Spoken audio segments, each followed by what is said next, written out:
All right, welcome back. Now, in this particular video, we're going to consider several probability concepts that we actually need before we progress to the machine learning class, right? So all these are just foundational concepts that you need before we proceed to the machine learning class. So we've started talking about a lot of concepts before this probability and conditional probability class. So I assume that you've gone through them and you are here because you've already gone through that and you have the foundation already.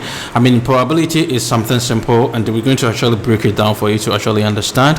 We're actually going to see several examples of this as we progress in the course, right? So, some of the projects that you'll be doing, you'll be needing this probability concept, and those that are really relevant for you to actually proceed in your machine learning class or in your data science class as a whole, we're actually going to consider them, and you will get to understand it. So let's get started with probability over here. All right, so now when we talk about probability, what is really probability and why do we actually even need probability in the first place? Now just think about it. In most of the world, real world scenarios, it's actually difficult for us to be really certain, like 100% certain that something will actually happen or something will not happen, all right, or something is really what it is, right? So what we can actually do is to find an approximation of that certainty, right? We can actually get an approximation of that instead of really saying that, okay, if it is A, instead of saying that we are certain that it is really A, right, we can actually say that it is likely to be A instead of saying that it is really A. So in that case, we actually do what is called a likelihood of something happening, right? The likelihood of something happening. Instead of saying that something will really happen, we actually use the likelihood that that particular thing will happen, right? And this is what we refer to as probability. That is, the thing is probable to happen, right? It's probable that the thing will happen, but we are not really certain, right? We are not really certain that it will happen. The art of certainty is actually out of hand when it comes to real life situations. So what we can actually do is that there are a lot of uncertainties, and there are some of them that we can be certain, but in order to be at the safer side, we actually consider the likelihood that something will happen. All right. So, for instance, if we take how likely is it for it to rain? So instead of you to saying that it will definitely rain today, right? It will definitely rain today. Instead of you saying that it will definitely rain today, you can say that it is likely, right? You can say that it is likely to rain today, in order to be at the safer side, because things can change, all right, and it will not rain, right? So it's better to say that it is likely to rain rather than saying that it will definitely rain, right? So that's when probability comes in, right? So we just measure the probability that something will happen. How likely is it that something will happen? So that is all about probability, and that's what probability measures, right? So for instance, how likely are you to score 100% in your examination, right? So maybe you've learned everything, you've answered all the questions right, and you have the confidence that you are likely to score good marks. So instead of you to say that I will score 100 marks, you can say that I'm likely to score 100 marks, because things can change. Maybe the way you answered the question, that you think that things are right and that's how it's supposed to be answered. Maybe the marker or the examiner will not see it in that way, right? He or she might have his own reservation on how questions are supposed to be answered, and you might end up not getting the 100%, right? So you can say that you are likely to get 100%, but not you are definitely certain that you will get 100%. Okay, so out of these uncertainties comes with a likelihood. So we normally say that something is likely to happen instead of saying that something is definitely will definitely happen, right? So we normally use probability in such sense, and that's why we use probability. So for instance, if a doctor is taking care of a patient, the doctor can say that this patient has a higher chance of surviving, right? Instead of saying that this patient will survive, or maybe this patient has a higher chance of not surviving, instead of saying that definitely the patients will die, right? Things can change, and the body condition kind of starts adjusting to the drugs, and things can change. The patient can get well, right? So things are not that certain for us to be definite in our answers to our uncertain world. Okay, and that's when probability comes to play. All right, so having understand what probability is, let's move on to see some of the concepts that you really need to understand when it comes to probability. Okay, so we're going to talk about events, we're going to talk about experiments, and then we talk about sample space. Okay, so let's take for instance if you want to toss a coin, right? Now if you want to toss a coin, you toss a coin and you expect an outcome, right? So you expect that you either get a head or you either get a tail, right? So the outcome of this tossing a coin is what we refer to as the event. Okay, the outcome of an experiment is what you refer to as an event. So in this case, you toss a coin, right? You toss a coin. So if you toss a coin, the outcome is either a head, right? The outcome is either a head or a tail, right? So this outcome is what you refer to as event. Okay, and the process of tossing this coin, right? The process of tossing this coin is what we refer to as the experiment. Okay, now you toss the coin for the first time, you get a head, maybe you're not certain, you want to get a tail, then you toss it again, right? You toss it again, so you toss it for the first time, you get a head, that becomes an event 1, right? So you can say E1, that becomes an event 1. You toss it again, that is an event 2, right?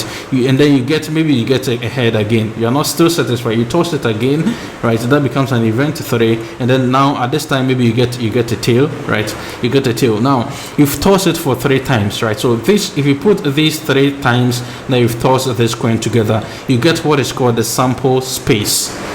Okay, you get what is called the sample space. So the sample space is nothing but a set of all the outcomes of the experiment. Okay, the set of all the outcomes of the experiment is what you refer to as the sample space. All right, so I hope you understand this one and you have an intuition of what an event is, right? What an event is, what an experiment is, and what a sample space is. All right, so now let's move on to the next slide, where we are going to talk about the probability and then the value of a probability and the range of this probability.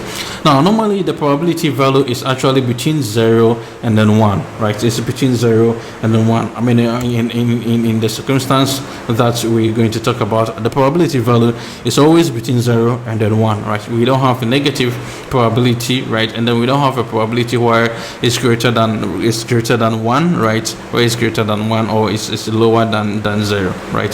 So the probability value is always between 0 and then 1, where we have 1 to be a certain situation. So if you're really certain, 100% certain, sure that something will happen, then we actually say that the probability is 1. So when we measure the probability of something and we get 1, then we are 100% sure that probability is actually that event is actually going to happen. Okay, in the other hand, if we measure the probability and then we get say 0, right, then we say that event is unlikely to happen, right? It's not going to happen, right? That event is not going to happen. But if we have a probability where we have the probability value to be say 1, then we are certain that the event will actually happen. Okay, but in the real world, it's actually quite rare. It's not common, right? It's quite uncommon to see a probability of 1 or a probability of 0, right? It's quite uncommon to actually have a perfect probability like that. Okay, now what you can have is a probability range between 0 and then 1, right? So if you have a probability which is closer to say 0, if you have a probability which is closer to 0, then that probability or that event is unlikely to happen. That event is unlikely to happen, right? However, if you have a probability which is closer to 1, then that event is likely to happen, right? That event is very likely to happen.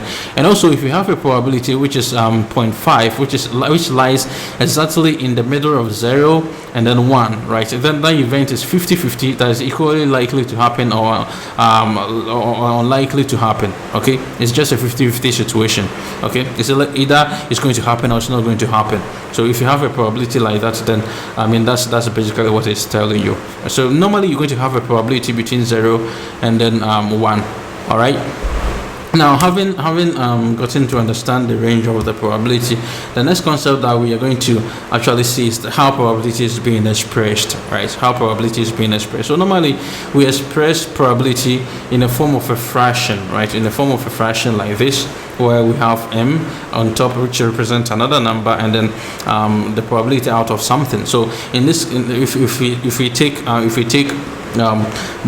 say a toss of a coin, if we take say a toss of a coin, right, either you're going to get a head, right, you're going to get a head, or you're going to get a tail, right? So if we take, say, if you want to measure the probability of getting a head, then you can say that it's one out of the two conditions, right? It's one out of the two conditions. So you see that you're going to get a head or you're going to get a tail, right? So it's just one out of the two conditions. All right, so if you take the toss of a coin, the toss of a die, for instance, if you take a die, for instance, you can have, say, one, either you can have 1 or 2 or 3 or 4 or 5 or 6, right? So you can have either of these. So if I ask you what is the probability of getting a 4, then you can just say it's just one out of the six possible situations. Okay, it's just one out of the six possible possibilities. All right, so that's basically how we express probability, right? So mostly it's just in the form of a fraction, right? This can also be in the form of a decimal. All right, so for instance, this 1 out of 6, can also be expressed as, say, 0.1167, right? This can also be expressed as 0.167. All right, so it can either be in a form of a decimal like this, or you can see it in a form of a fraction form like that. All right, so having gotten to understand that, now the next one that we're going to talk about is what is called mutually exclusive events. Okay, so in the next video we're going to consider what is called mutually exclusive events. All right, so see you in the next video.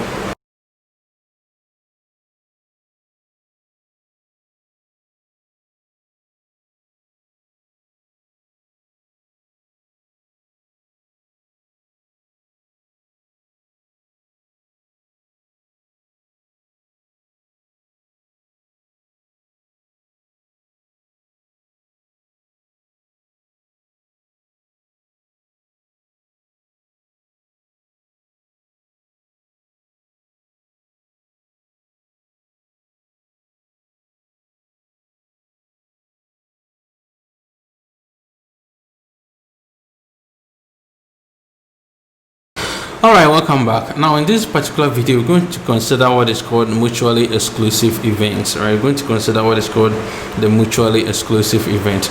Now when we talk about mutually exclusive event, what we are referring to is that we take two events, right? We say that two events are mutually exclusive or disjoint if they cannot actually happen together, right? If both of them cannot happen together. So if we take a toss of a coin, you see that you're going to get a head. If you toss the coin, you're going to get a head or you're going to get a tail, right? You cannot get a head and then a tail all together at once, right? You can get one of them, either a head or a tail, right? So in this case we say that this event is mutually exclusive, right? This event is mutually exclusive because you cannot actually have these two happen mutually. They cannot actually happen mutually. They cannot happen together, right? So they cannot happen mutually, so it's exclusive, right?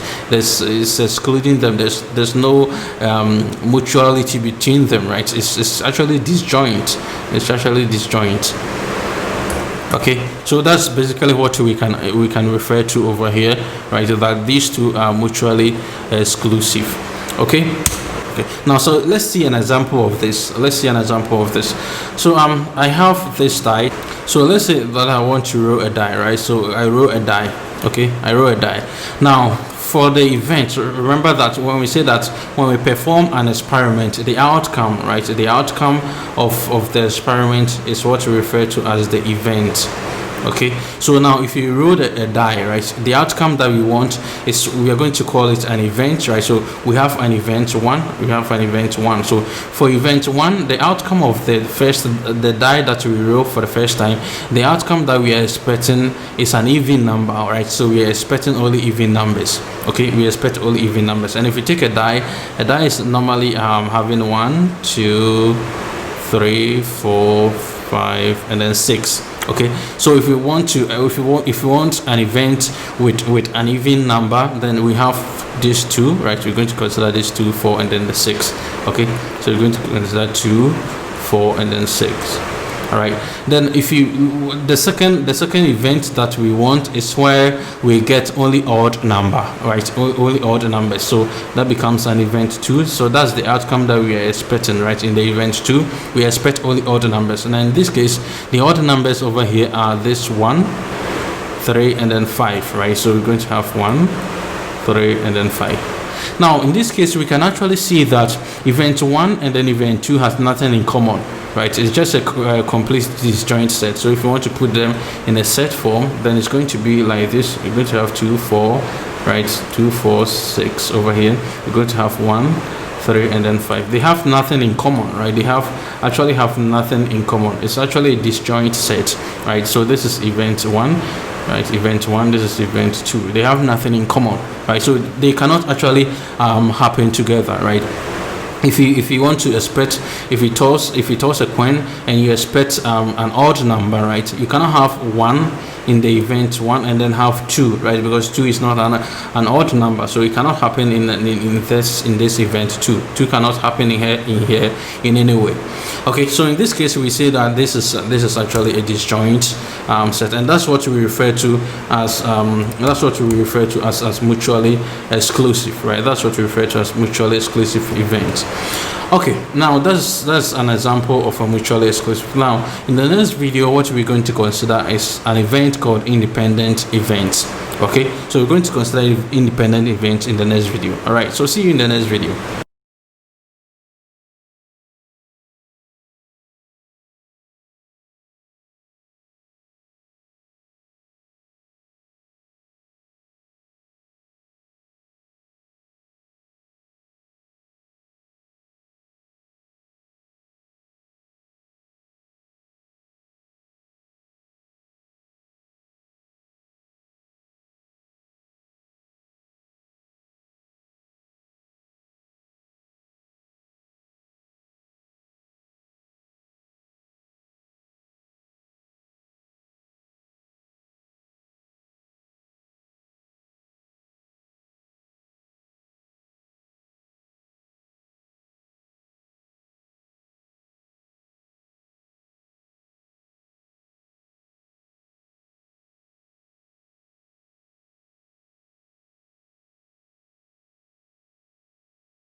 Alright, welcome back. Now in this particular video what we're going to consider is what is referred to as independent events, right? We're going to consider what is referred to as independent events.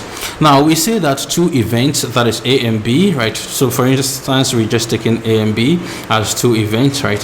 We say that they are independent if, right, if the fact that A occurs does not affect the probability of B occurring. Okay, the fact that A occurs does not affect the probability of B occurring. All right, so now let's take an example over here and then see what that means, right?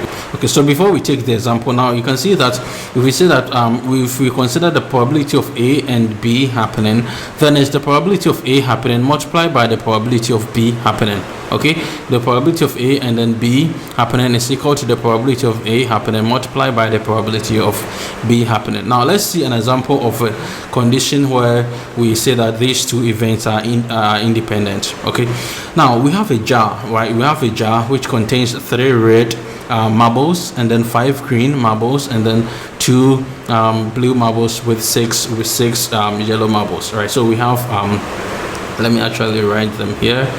So we have red, right? We have red marbles, and these red marbles are equal to 3. We have 3 of them. Then we have green marbles, right? We have green marbles, and these are 5. Then we have blue marbles, right? We have blue, right? Blue marbles, and these are 2, right? And then we have yellow marbles, right? And these are 6. Okay, so this is what we have in the jar. Now what we're going to do is that we're going to pick a marble from the jar, right? We're going to pick a marble from the jar. Now if we pick the marble, right, we pick the marble and then we place it again, Okay, we pick the marble out of the jar. So let's say we pick a yellow out of the jar, a yellow marble out of the jar, right? And then we count it, and then we put it back before we pick the second one. Okay, so before we pick another marble, say green, right? Before we pick another marble green, we put the first one that we pick back, right? So what is happening here is that always the total number of marbles is going to be the same, right? Because if we pick it out, we put it back before we pick the second one. So first, let's say we pick a yellow marble, right? Then we put this yellow marble back, right? We put it back before we pick, say, a green marble, right? And if we want to pick another one, maybe that one will also be maybe another green marble, or maybe it could be a yellow or red, right? But we've put it back before we pick another one, right? And then if we want to pick another one again, we put this one back. So that's how the process works. So always the total number of marbles here is going to be the same. All right. Now the question here is that what is the probability of choosing a green and then a yellow marble? That's the probability that we want to measure here, right? The probability of choosing a green, right, a green marble and yellow marble, right? Probability of choosing a green marble and yellow marble here. Okay, so now we have our green to be 5. So what is the probability of choosing a green marble out of the total? So the total marbles over here, right? Let's see the total here. The total marbles that we have is actually 3 plus 5, which is 8, plus 2, which is 10, plus 6, which is going to give us 16. Okay, so we have a total of 16 marbles in here. And now the probability of choosing a green marble, which is going to be, say, a probability of choosing green marble is going to be the 5 marbles, right? So the 5 marbles out of the total of 16 marbles. Okay, and the probability of choosing a yellow marble, right? The probability of choosing a yellow marble, right, is going to be, so yellow we have 6, so that's going to be the 6 out of the 16 marbles. So this is what we have.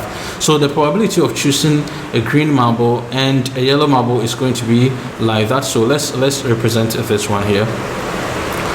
So the probability of choosing a green and a yellow marble, right, is going to be a probability of choosing a green. So let me actually use a capital letter. Let me do it like this. The probability of choosing a green and a yellow marble is actually going to be the probability of choosing a green marble multiplied by, that is the dots that you can see over there, right? Probability of choosing a yellow marble. Okay, which is nothing but in this case it's going to be, which is going to be this this one multiplied by that, right? So we're going to have 5 over 16 multiplied by 6 over 16, right? And this can give us something like let me write it up here, right? So this can give us something like 30 out of 256. If we multiply it, we're going to get something like that. We can further reduce this to say 15 over 128. Okay, 15 over 128. So you can further reduce this. Okay, so this is actually going to give us this probability. So this is going to be our final probability over here. All right, so this is how we measure the independent events. That is the event that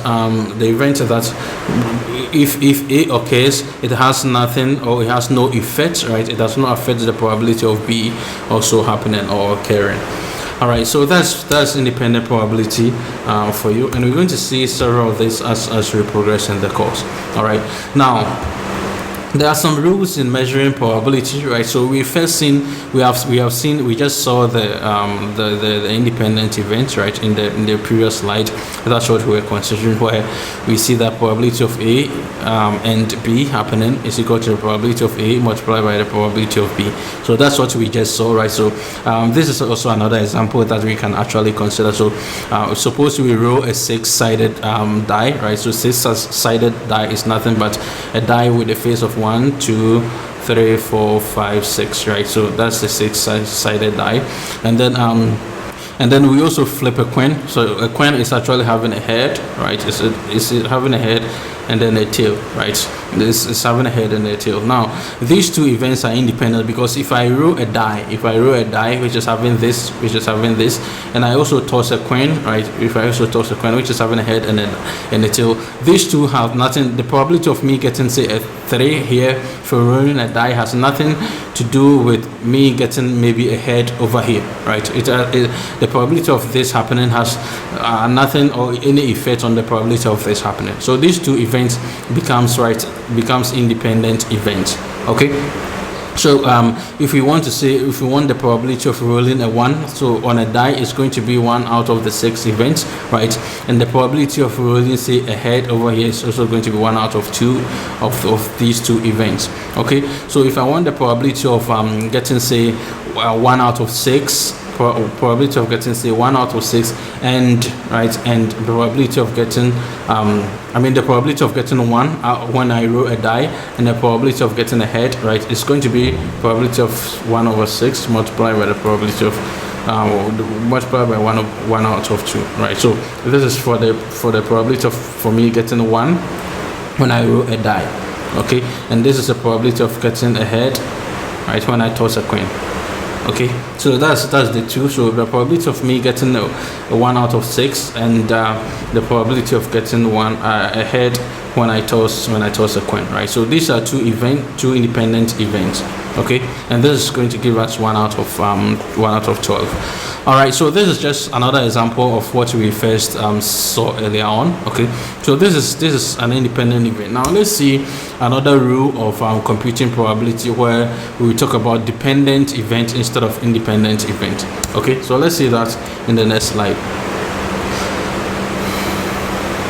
All right, so over here we have a situation where we have two events, but these two events occur. One occur because the other one has already occurred, right? So the probability of the second one occurring has the probability of the second one occurring is actually dependent on the first one occurring, right? So the first one occurring has an effect on the second one. Okay, the probability of the first occurring has an effect on the second one. So if we take, for instance, you want to go to college, right? You want to you go to college, right? You go to college the next day, and the probability that it will rain, right? It will rain the next day, right? Let's take these two events, right? So this is an event 1, okay, and this is an event 2. Okay, so the probability that you go to college and the probability that it will rain. Okay, now if we take the probability that you go to college, right, if we want to measure the probability that you go to college, and right, let me do it like that way, and the probability that it will rain, right, if we take these two events, right, if we take these two events, now what is actually going to happen over here is that we can measure the probability that you go to college given that it has already rained, right? So if it rain, are you going to go to the college, right? If it rain, are you going to go to the college, right? So we can measure the probability that it will rain, right, multiplied by the probability that you go to college given that it has rained, right? Given that it has already rained, right? So this is what we refer to as the dependent events, right? So one is dependent on the other. So the probability that you go to college is actually dependent on the probability that it will rain. So maybe if it rains, you are not going to go to the college. All right, okay. So it's actually going to the probability that you going to the college is going to depend on the probability that it will rain. Okay, so this is what we refer to as dependent events, because it's actually one is actually dependent on the other. All right, one is actually dependent on the other. Now if we take, for instance, the example that we have over here, so we have a basket which contains red marbles, right, and then 4 black marbles, right? We have a bucket, right? So earlier on we saw a jar, so in this case we're talking of a bucket. So we have this bucket which contains 6 red. So let's say we have 6 red in here, right? So we have 6 red marbles. Okay, so we have these 6 red marbles, and then it also contains 4, right? It also contains 4 black marbles. So let's say we have these black marbles in there, right? So this is the jar, and this is what is contained in there. Now the question here is that let me actually change this. The question here is that we have two marbles, right? We are taking two marbles. Let me do this. Right, we have two marbles, right? Two marbles are drawn without replacement. So if we're going to draw two marbles out of these total marbles that we have in the basket, right? Now when we draw these marbles, we are not going to put them back. Unlike earlier on, we said that when we pick a ball, then we put it back before we take another. Then if we want to go for another, we put this one back before we pick another one. And if we want to go for another one, we put this one back, and then we pick another. And then if we want to go another one, we put it back, right? So always we're going to have the same total number of marbles in there. In this case, if we pick say black ball and put it here, right? If we pick a black ball and put it here, right? We are not actually going to put it back, right? If we want to pick another ball. So in that case, it has reduced by 1, right? So the total number of balls in here has reduced by 1. This marble is no more. So now we have 9 instead of 10. Okay. Now if we pick another one, let's say we pick a red marble, right? And let me do this. Right, let's say we pick a red marble and then we put it here.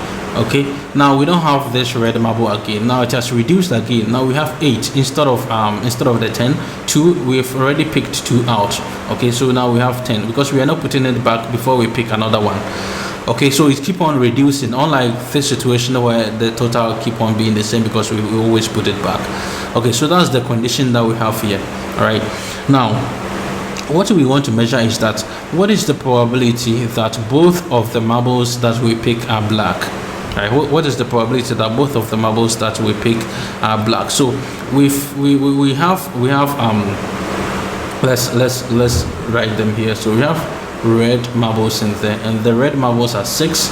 Then we have black marbles, right, and the black marbles are 4. All right, so initially if we want the probability that both of the marbles that we pick are black. So we're going to pick 2 marbles, right? We're going to pick 2 marbles out. Okay, we're going to pick 2 marbles out, and we want a situation where the 2 marbles, both of them are black, right? So in that case, now if you pick, the probability of picking a black marble is 4 out of the total, which is 10, right? 4 out of the total, which is 10. That's the first marble that you picked. Again, right? Again, that is again, or you can use multiplication or AND, right? And you pick a second one, right? You pick a second one. So the second one, now if you pick the first one, you don't bring it back, meaning that the total number of black balls that you have now is 3, right? You have 3 of them. So that becomes 3 out of the total. Now it's not 10 anymore, it's 9 because you've taken 1 out of them, right? So the first one was 4 out of 10. The second one will be 3 out of